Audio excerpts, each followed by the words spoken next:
Doon na tayo mga followers ang nangutana.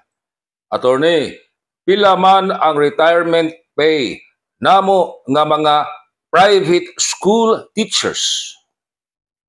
Ang tubag, suma pa sa Republic Act number 7641, ang Retirement Pay Law. In the absence of a retirement plan, kung walay retirement plan ang inyuhang tunghaan, kining balaura ang ma-apply ninyo nga mga private school teachers. 15 kaadlaw nga sweldohan matag tuig nga serbisyo plus 1/12 sa inyuhang 13th month pay plus 5 kaadlaw nga cash equivalent sa inyuhang service incentive leave.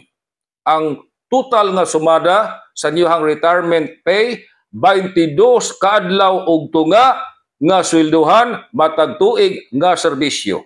Apan kung doon na mo'y retirement plan, ang retirement plan ang matuman. Pero dili muubos, mahimong patas, apan dili ubsan ang atuang retirement pay. Mahimong mulabaw ang inyong benepisyo sa inyuhang retirement plan.